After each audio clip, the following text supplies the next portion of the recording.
Welcome to Outrage Overload, a science podcast about outrage and lowering the temperature. This is episode 92. We talk a lot on this show about how hyper-partisan outrage is fueled by a rigged system between safe gerrymandered districts and a political duopoly that has optimized the game for a zero-sum, two-player matchup. It's incredibly easy to fall into a mindset of defeatism. It feels like we're trapped in a permanent political doom loop until some massive far-off structural reform happens. But what if the duopoly's aggressive over-optimization is actually its biggest vulnerability? And that's what we're going to talk about on this episode of the Outrage Overload podcast. I'm your host, David Beckmeyer. To look at the practical, immediate pathways to breaking this cycle, I sat down with a campaign consultant who was working on the front lines of the independent movement to help candidates challenge these traditional power structures. I'm Nathan Smolensky. I'm an independent strategist and consultant and the author of Common Ground from the Ground Up. Nathan Smolensky brings a highly pragmatic, data-grounded perspective to this conversation. Instead of offering idealistic how-to-be-nice bridge-building stories, he breaks down the raw mechanics of election data. He explains exactly how independent candidates can flip the spoiler effect on its head. And he shows how scalable new campaign technologies are dismantling the fundraising barrier to entry.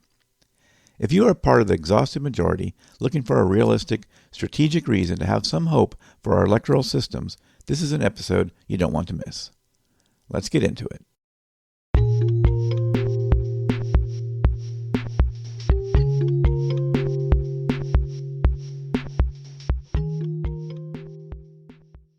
Nathan Smolensky, thank you so much for making time for our show. Thank you for having me. So, yeah, I'm glad to have you. Glad to have you here. So, I saw this article that you wrote, kind of speaking as a takeoff from an article written recently about the sort of the doom loop, and that we were going to have to wait till these reforms happen. And you kind of countered that with there's things we can do right now. And one thing you say in that article is that the independent model is already working. Can you share some examples of that? So the independent model, as far as just positioning independence for electoral success, and that's sort of what I was meaning by that in the article. And insofar as that, we have this perception of the third party or the independent candidate as presidential. Oftentimes, the presidential elections cloud what most people think of as elections. And there's a lot of other elections that go on, and they have very different dynamics because, well, they're not multi-billion-dollar affairs with the entire country voting. And when that's not the case, you have more naturally lopsided districts. You have a smaller field of candidates. And so rather than positioning yourself as a third option in a field where people are already hugely invested, not only monetarily, but in terms of their energy and their support and their perception of what is at stake and how much hangs on a delicate balance.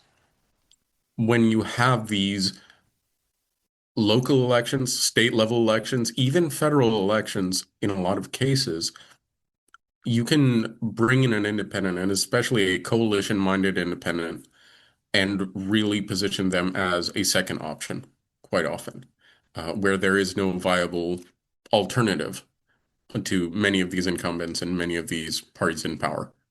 And that creates a much more viable path to competition and to real voter choice than I think a lot of people tend to realize. Mm-hmm.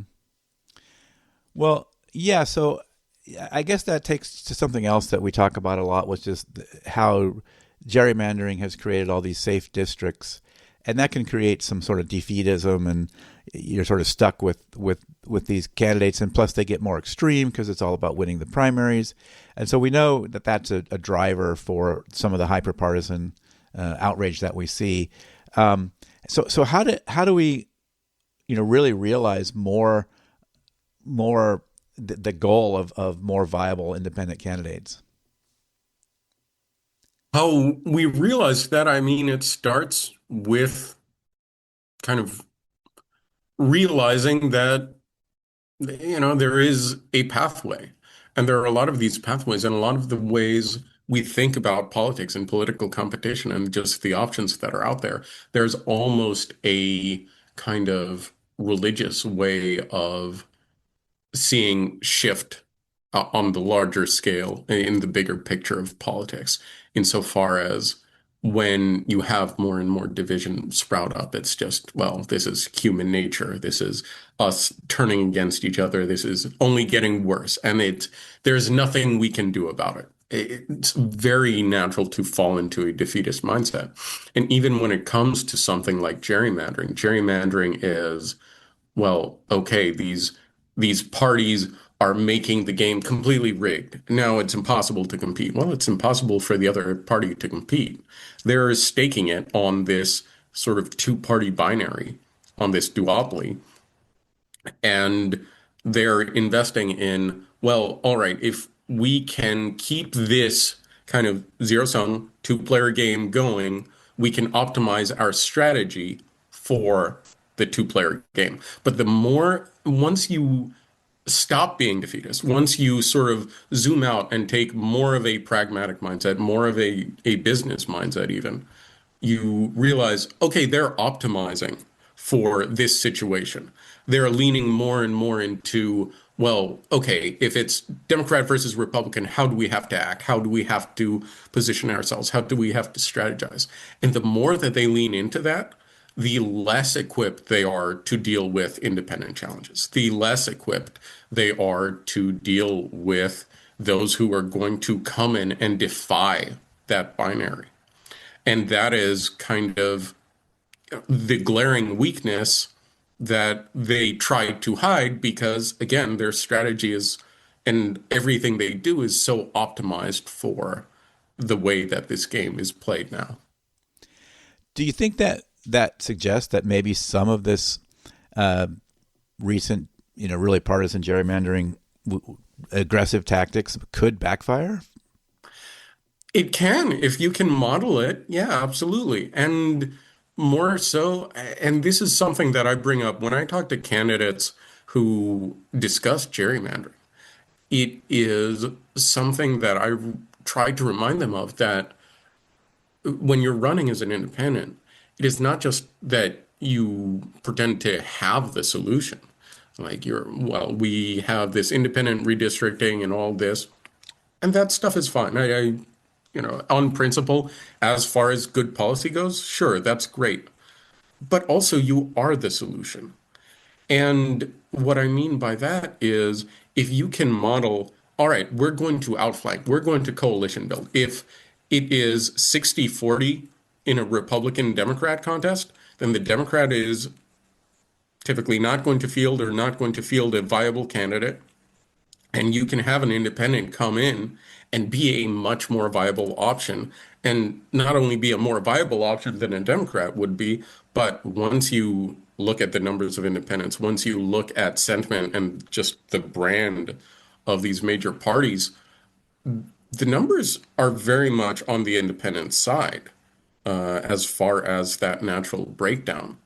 And so, yeah, you can see that gerrymandering and take that as an opportunity. Take that as more places to compete, more places to sort of flank parties in power and present independents as second options.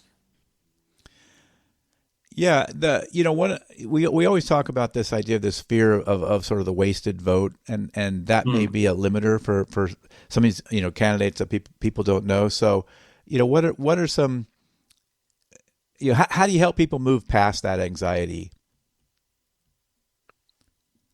You acknowledge it, you respect it, you realize that there is that scenario. I remember I was a youngster when the 2000 election happened.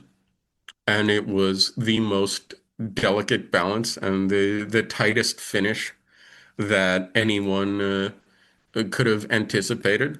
And Nader was the one who got all the attention, but any third party impactor within a race like that, yeah, there is that spoiler effect. That is a thing that can happen. And you do not overcome this fear of the spoiler effect by saying, oh no, just vote for what you believe, stand by your principles, don't let them tell you. I think you have to respect it and you have to acknowledge it and you have to make people feel heard with those worries.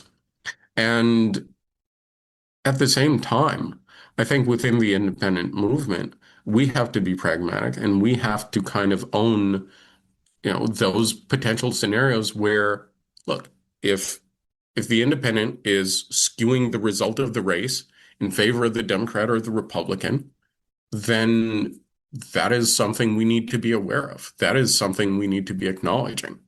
But at the same time, in a lot of these scenarios, once we own that, once we show, okay, we hear you, we are being realistic, then it's like, okay, well, this is Democrat versus Republican, and the Republican has no chance at all against the Democrat, but the independent against the Democrat, suddenly that's a real contest. So who is the spoiler now? And yeah, I would say hear it, acknowledge it, and turn it on its head because there is more cases that than people realize where you can. Hmm.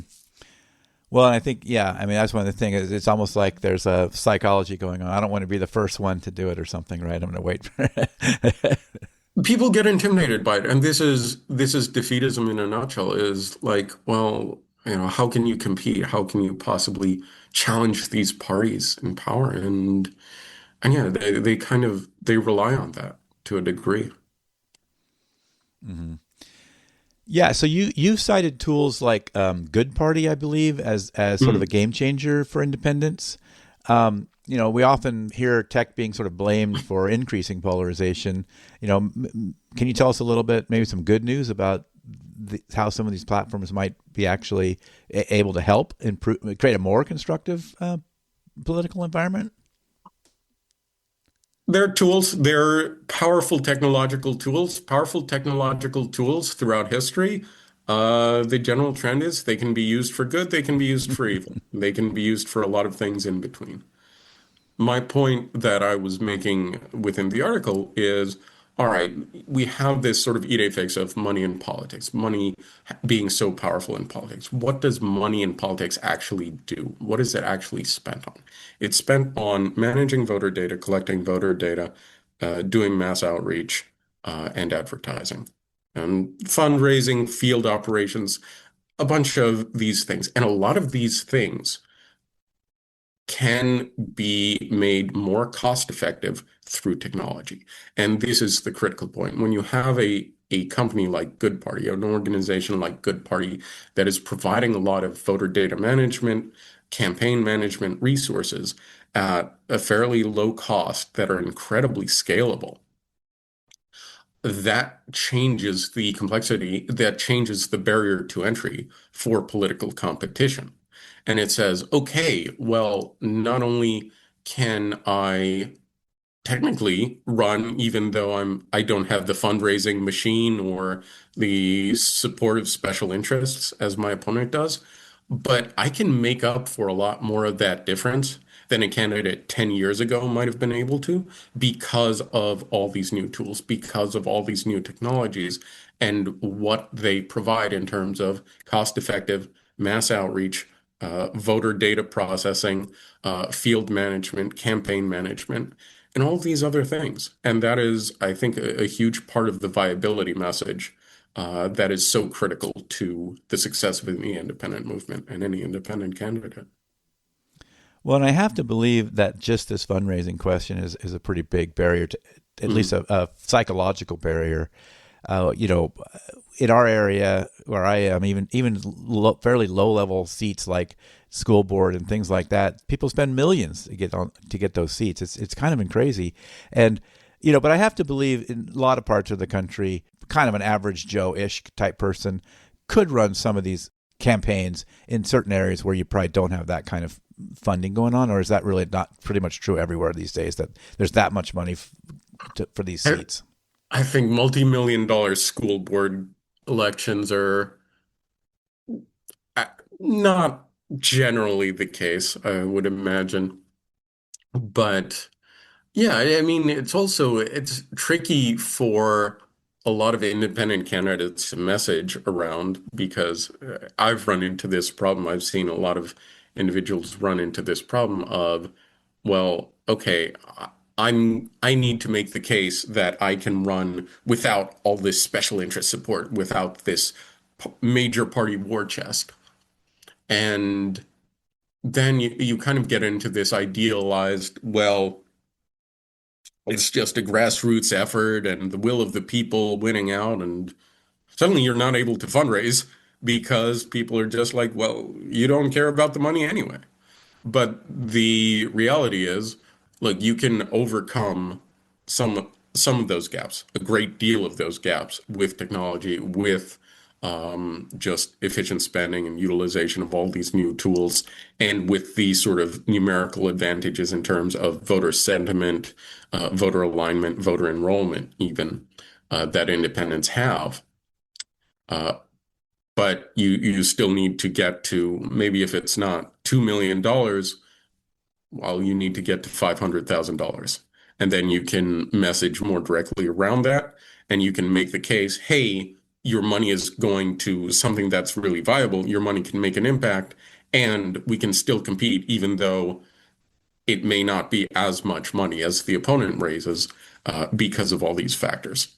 So, yeah, I would say, again, not that it completely eliminates the factor of money, but it really shifts that competitive balance and that barrier to entry. Hmm. It wasn't in your article, but I'm curious to get your take on this because, I've seen a lot of different kind of debates about this. I've talked to different political scientists about it. Mhm. That we see these numbers that, people that declare independent, right? They don't want to declare either Republican or Democrat is a big number. I don't know. Different people say different things, but it's like over 40%, and that's bigger than either Democrats or Republicans typically, right? And yet we don't really see that in the election results, right? And you don't see 40% of candidates being independent, right? Or even getting 40% of the vote. And a lot of people talk about all different factors into that. One is that people say they're independent, but they're pretty much blue or red, for the most part, and they tend to vote that way most often. But that's clearly not true 100% either, because you have these voters, these swing voters. It's all anybody can talk about is swing voters, right? And how they will go from a Biden to a Trump back to a Kamala Harris again or something like that, right? And or vice versa. And what's some of your thoughts about how some of that doesn't seem to align? Some of those numbers like kind of don't add up together. So, yeah, there's a few factors. One is absolutely people do tend to have a lean. People tend to have strong opinions. I think I don't know if you've covered it on the pod before, the Hidden Tribes report from More in Common from about 2018 did talk about this sort of the true swing, that very, very, the pure centrist, I think maybe they called it, which is doesn't lean either way, and it's like 7% of the population. Now, on a national election scale, that is a big, big factor. So if you can get them to lean a little more this way or that way with this specific candidate, yeah, that can be a big deal. They tend, but again, that's nowhere near the portion of voters that is registered independent. One of the biggest things I'll say is independent candidates don't have um, they can't really speak for all independents. No one can speak for all independents, and that sort of is defeating the purpose and defeating the idea of being independent, which is you tend not to want to be spoken for. And that's certainly the case with the candidates who do emerge. And the pathway to success is not just saying, well, the independents are going to vote for me because I'm on their team. No, it's not really a team in that way. The strength of an independent candidate is not necessarily in the directly in the number of independent voters. It's that they're not beholden to party structures, party bosses, party incentives. That is the appeal of running as an independent. And as far as appealing to independents, resonating with independents, you're never going to make any statement. Again, you are never going to speak for the group because it's a group that doesn't want to be boxed in and doesn't want to be spoken for. But if you can convey a sort of a coalition mindset, if you can convey that you make people feel heard, that you let them speak for themselves, then I think you can start to demonstrate a style of politics that is particularly appealing to independent voters, that is particularly resonant with them. One other thing that I will say is independents as a voting bloc do tend to be less politically involved and less politically active than party members. And so that may skew uh, both how represented they are in terms of election results and how many of them are actually engaging in uh, being candidates themselves. This is also an issue with voters who have libertarian sentiment. This is one of these kind of fascinating things that I've thought quite a bit about, where the entire philosophy is espousing kind of a negative view of government. And so the cross section of, well, I view government in this way and I want to be part of government is very narrow. And that leads to probably fewer candidates with libertarian ideals and inclinations than there are voters or prospective voters with those kinds of ideals. So, Interesting. Well, as we look at 2026 and into 2028,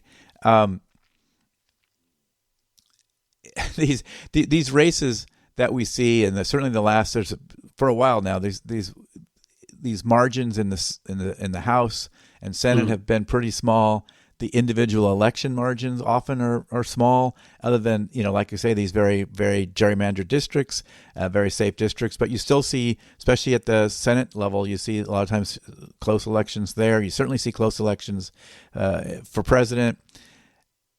For listeners that are kind of feeling exhausted and outraged by, I don't know, everything going on, I guess, particularly just kind of frustrated with the political system and the duopoly perhaps in particular, what's sort of a practical first step people can take, between now and the midterms and between now and the 2028 elections?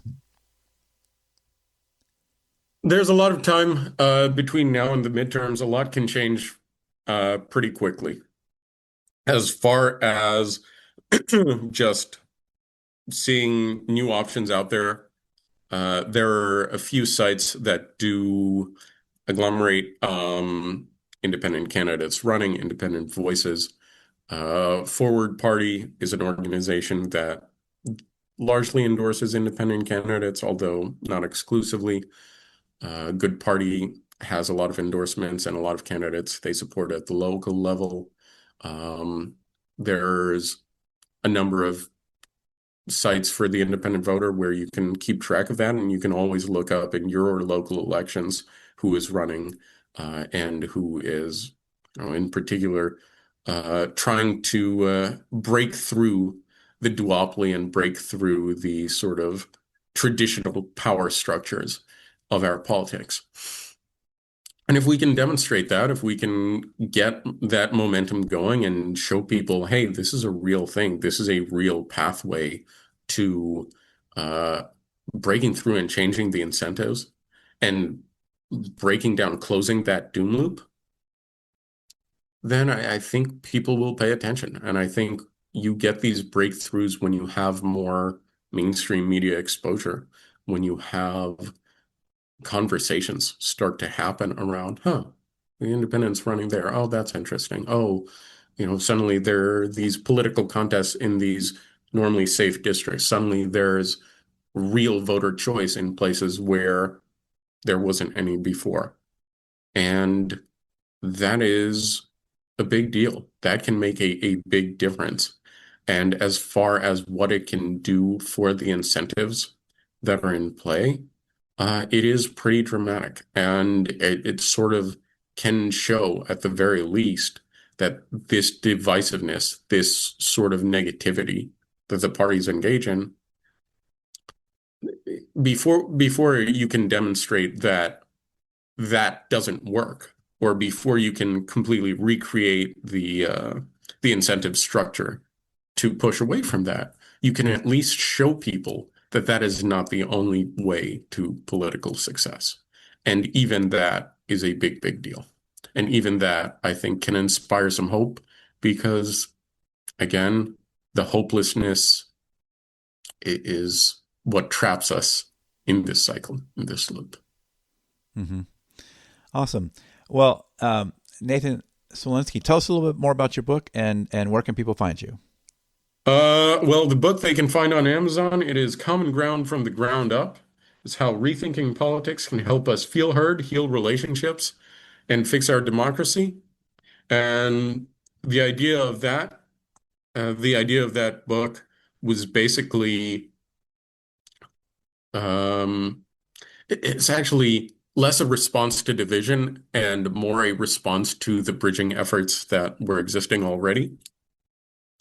Insofar as I wanted to really make the case that it is not just those who seek out or specifically seek out unity and togetherness and all this that should enjoy the benefits of it. It is anyone who wants to make themselves feel more heard and become a better advocate of their beliefs and a more effective voice within the democratic process. Being able to speak to those with whom you disagree is such a critical part of that. So that is the book. That is a little more on the social level than the political level, although I do address that you can find on Amazon. Beyond that, anyone interested in a speaking engagement can find me on nathansmolensky.com.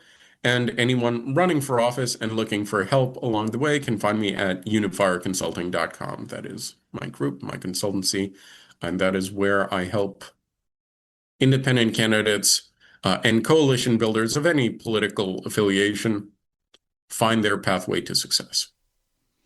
Awesome. Well, and we'll have links to all that in the show notes as well. And I'll put the book on the Outrage Overload bookshop too. And Nate Smolensky, thank you so much for making time for our show. Thank you so much for having me. I am feeling less overloaded on Outrage even after this conversation. So that's great. That's what we're looking for. That's what we want. Awesome. Right. Well, thanks again. I appreciate it. Thank you.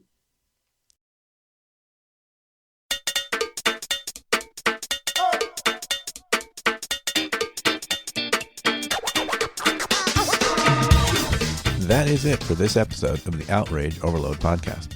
For links to everything we talked about on this episode, go to outrageoverload.net. Outrage Overload is a Connors Institute podcast. The Connors Institute for Nonpartisan Research and Civic Engagement at Shippensburg University works to disseminate high-quality, nonpartisan information to the American public around issues of societal well-being, democracy promotion, and news literacy. If you found this episode valuable, please share it or leave a review. It really helps. Thanks for listening, and I'll catch you next time.